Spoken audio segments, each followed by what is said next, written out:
Hi guys and girls, welcome to the Bee-Hive YouTube channel if this is your first time, and welcome back if you've been here before. Thanks for all the feedback I've received so far with regards to the videos. So in our last video, by the way, I'm Bimpe. In our last video, I was given feedback that I didn't pronounce my name the eloquent Nigerian Yoruba way. So I'm going to try and attempt to do that now.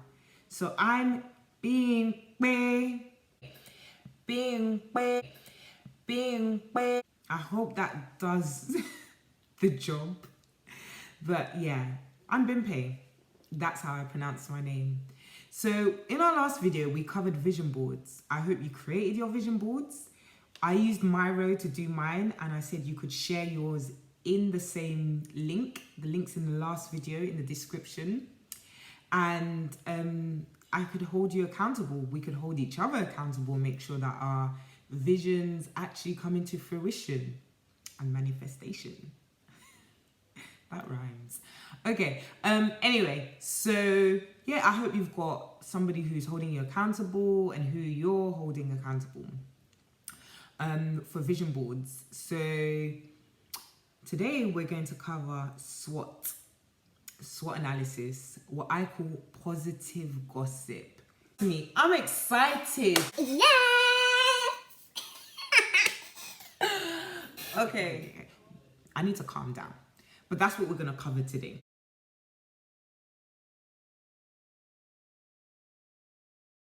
So I know right now some of you are beginning to understand that your role may no longer be required, or that your role is actually significantly changing as a result of changes in the industry, the way it's changing, forming, reforming.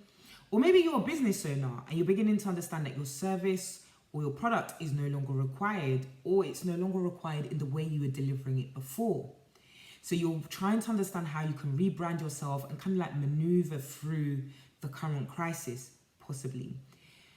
Or you're the lucky one who's not at all impacted in any shape or form with any of the things that's going on right now.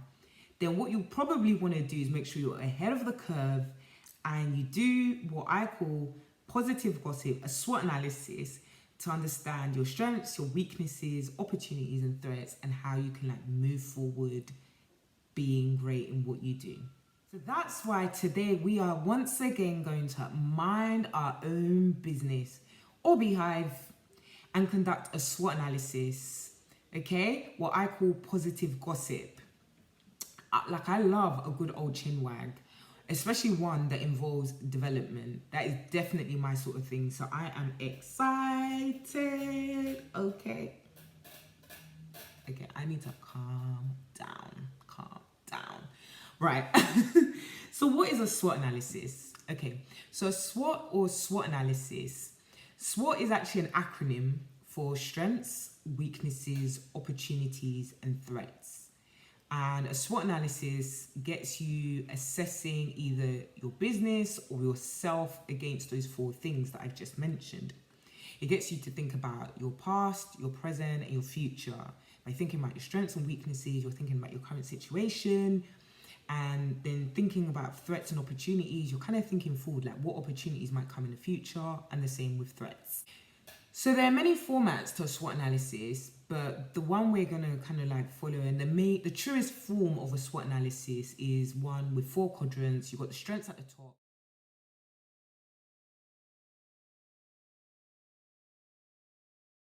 You've got the strengths at the top in the left-hand side, weaknesses on the right, top right, opportunities in bottom left, and threats in the bottom right. And it's basically a 4 quadrant, and you have all these items in each one of the, well, you have each one of the items in one of the quadrants, okay? So why do you want to create a SWOT analysis?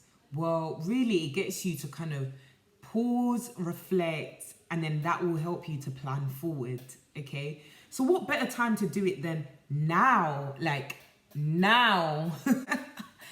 Okay, but next up we'll be covering lean canvas, and an ideas canvas as well.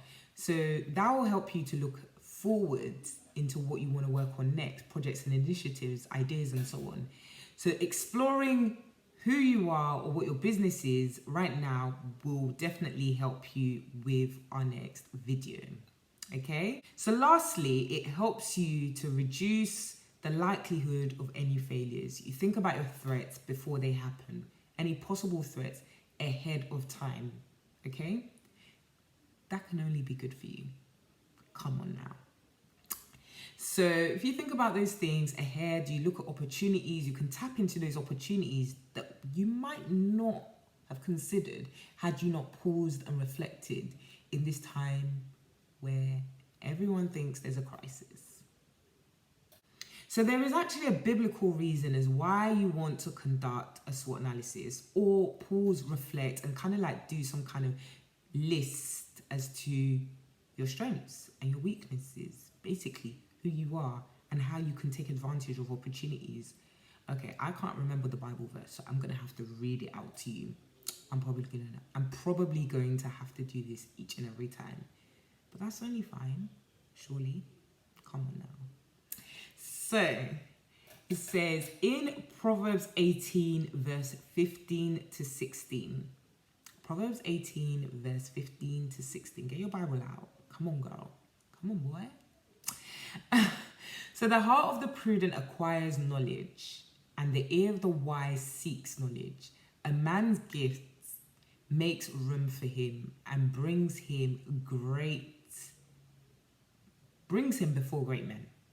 Okay? So how I translate that is anyone who's sensible, prudent, a bit of a planner, basically tries to find knowledge. Okay? And in that time of them trying to find knowledge, they're also like listening, asking people, hearing what people are saying with regards to how they can find that knowledge. Then the second part of the verse is our strengths, the talents, the strengths, things that we have can help us gain opportunities, okay?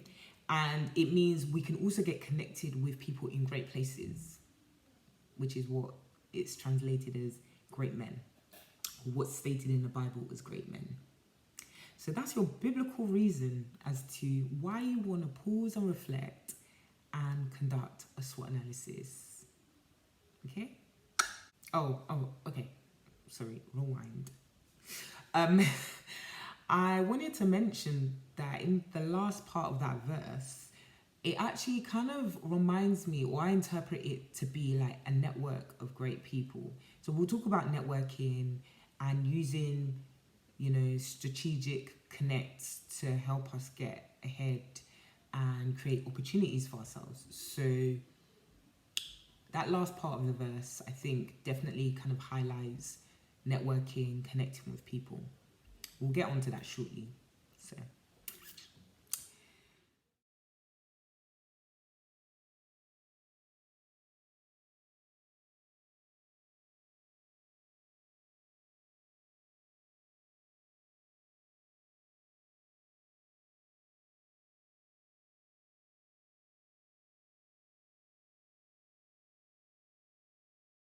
okay, so who has done a SWOT analysis? Well, just about every company. I know we're not talking about companies, we'll be talking about our personal SWOT analysis, but many great people have done the same. So in terms of companies, we have Google, IKEA, the list is endless when it comes to companies that have done and conducted SWOT analysis. It's to kind of take a sense check as to who you are or what your company is, the strengths that you have, the weaknesses you have, opportunities and threats, and then you can use that to plan forward. Okay.